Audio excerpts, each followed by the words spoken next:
బాధ వ్యక్తం చేశానంటే 3 రోజుల ముందు ఈ వీడియో రూరల్ ఎమ్మెల్యేని చంపేస్తే డబ్బే డబ్బు చంపేద్దాం, రేపు ఉదయం మాట్లాడుకుందాం. ఈ వీడియో 3 రోజుల ముందే జిల్లా ఎస్పీ గారు నా నోటీసులో ఉందని ప్రకటించారు. కాబట్టి కనీసం నాకు పోలీస్ శాఖ దృష్టికి వచ్చిన వెంటనే ఈ విధంగా వచ్చింది, ఒక వీడియో మా నోటీసులో ఉంది, విచారిస్తున్నాం, మీరు కూడా కాస్త జాగ్రత్తగా ఉండండి, జాగ్రత్త చర్యలు తీసుకోండి అని జిల్లా ఎస్పీ గారు చెప్పి ఉంటే బాగుండేదని జనాంతికంగా మాట్లాడారు. అంతకు మించి ఈ వీడియో మీద నేను ఎక్కడా కూడా ఒక మాట కూడా మాట్లాడలా, ఇదే నేను మాట్లాడే మాట. ఈ సందర్భంగా ఒక తెలుగుదేశం పార్టీ శాసనసభ్యుడిగా అనే దానికంటే ఒక పౌరుడిగా నేను అడుగుతున్న పోలీస్ శాఖని, రౌడీ షీటర్లు, నేర చరిత్ర కలిగిన వ్యక్తులు మాట్లాడిన వీడియోలో రూరల్ ఎమ్మెల్యేని చంపేస్తే డబ్బే డబ్బు అన్నారు కదా, ఆ డబ్బు వారికి ఎవరిస్తామని చెప్పారు. ఆ డబ్బు ఎందుకంటే నేను పౌరుడిగా అడగొచ్చు, కానీ ఈ పౌర సమాజం 1కి 3 సార్లు నన్ను ఎమ్మెల్యేని చేసింది. కాబట్టి ఓ ఎమ్మెల్యేని హత్య చేయాలంటే డబ్బు వస్తుందంటే ఆ డబ్బు ఎవరిస్తామని చెప్పారు. ఇది పోలీసు విచారణలో తేలాలి. అయితే అత్యంత బాధాకరం ఏంటంటే, వచ్చిందయ్యా మన సాక్షి రాలేదా? సాక్షి కూడా వచ్చుంటే బాగుండేది, వారు ప్రశ్నలు అడుగుంటే బాగుండేది. కానీ ఈ వీడియో ఒక అన్ని ఛానల్స్ లో వస్తూ ఉంటే నేనెక్కడ ఒక మాట కూడా దీనికి కారణం ఎవరోని నేను మాట్లాడకముందే గుమ్మడికాయల దొంగ ఎవరు అంటే భుజాలు తౌడుకున్నట్టు వైఎస్ఆర్ కాంగ్రెస్ పార్టీ మీడియా రోత పత్రిక సాక్షి ప్రవర్తిస్తుంది. నేను పోలీస్ శాఖను కోరేది ఒకటే, ఎవరు నన్ను చంపితే ఆ కోర్టు డబ్బు ఇస్తామన్నది ఎవరు? డబ్బే డబ్బు అన్నారు, ఆ డబ్బు ఎవరు ఇస్తామని చెప్పారు? దయచేసి దాన్ని తేల్చండి. తేల్చాల్సిన బాధ్యత పోలీస్ యంత్రాంగం మీద ఉంది. అయితే ఇలాంటి బుడ్డ బెదిరింపుల్ని నేను కాదు కదా, నా మనవడు నా మనవరాలు కూడా లెక్క చేయరు. వైఎస్ఆర్ కాంగ్రెస్ పార్టీ నేతలారా, వైఎస్ఆర్ కాంగ్రెస్ పార్టీ నేతలారా, నన్ను హత్య చేయిస్తామని, హత్య చేస్తామని మాట్లాడిన రౌడీ షీటర్లారా, గూండాలారా, మీ బెదిరింపుల్ని నేను కాదు, నా వెంట నడిచే నాయకులు కార్యకర్తలే కాదు, నా తమ్ముడు కోటరెడ్డి గియే కాదు, 7 ఏళ్ల వయసుండే నా మనవరాలు, 6 ఏళ్ల వయసుండే నా మనవడు కూడా భయపడ్డు, మనవడు కూడా భయపడ్డు.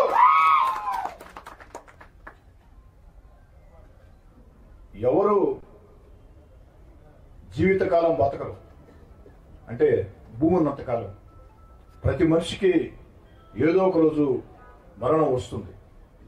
కానీ భయపడుతూ భయపడుతూ బతికి అలవాటు మా దగ్గర లేదు.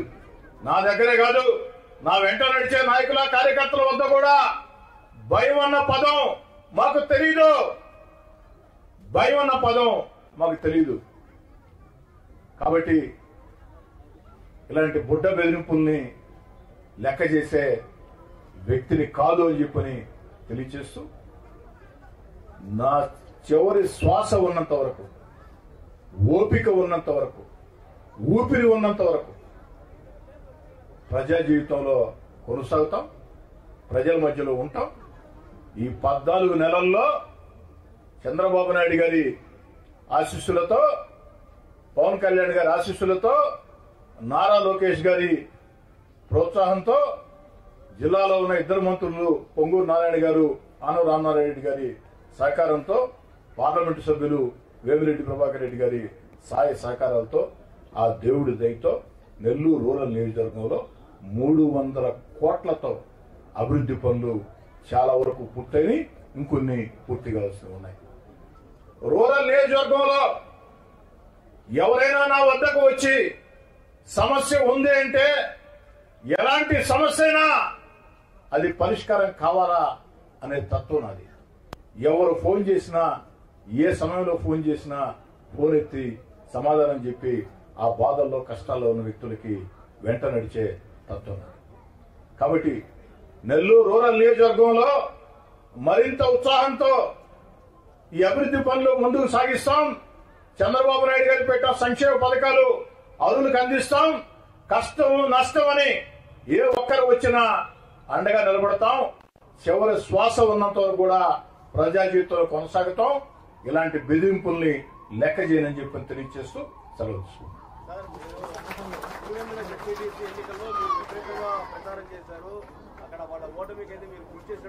ఒంటిమిట్ట అక్కడ వైసీపీ ఓడిపోవడానికి మీరు కూడా ప్రధానమైన కారణం కాబట్టి అందులో భాగంగా జరిగిందని భావించారు. ఒంటిమిట్టలో ఓ తెలుగుదేశం పార్టీ కార్యకర్తగా ఓ 3 రోజుల పాటు నా ప్రచారం నేను చేశా. మీకు అందరూ కూడా తెలుసు.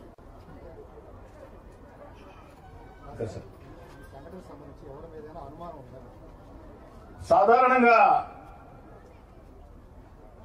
బాలకృష్ణ గారు, మీరు ప్రజాశక్తి, వృత్తిపరంగా మీకు పోటీ ఎవరితో ఉంటుందో, మీకు ఏదైనా నష్టం జరిగితే వేళ్లు ఆ వైపే చూపిస్తాయి.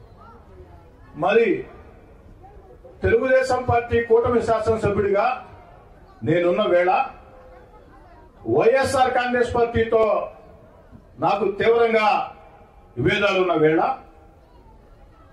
మరీ ముఖ్యంగా ఇటీవల కాలంలో YSR Congress party social media నా మీద విషయం కక్కుతున్న వేళ, వైఎస్ఆర్ కాంగ్రెస్ పార్టీ పత్రిక టీవీ నా మీద విషయం చిమ్ముతున్న వేళ అనుమానం ఎవరి మీద వస్తుంది సాధారణంగా.